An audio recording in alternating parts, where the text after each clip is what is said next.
Hello. Okay, so our backgrounds should have dried, and now we can come in and start adding detail.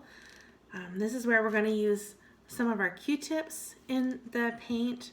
It's hard to see in my camera, but I've got the palette right here. Q-tips, small paintbrush as well, and I've got my example page to guide me.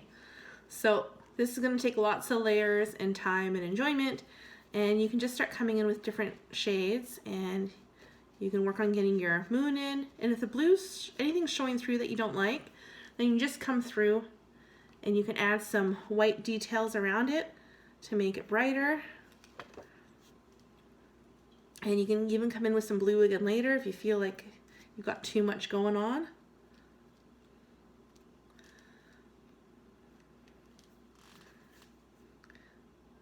And so I'm just going to add details like this, and if it just mix your shades.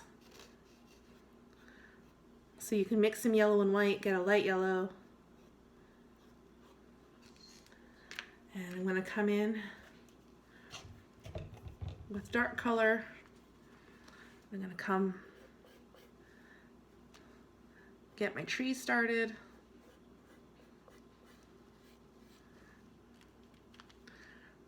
So this will take a few layers. It'll be nice to add in some contrasting colors as they go through. So imagine if I've got the whole thing brown, but maybe I'm going to add a bit of red and a bit of blue just to pique interest.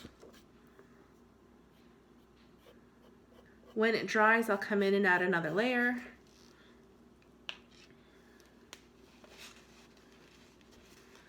And then with my three-pronged one, I'm going to mix some white and yellow. You can come in. You know, I can picture where I want a few other star clusters to be.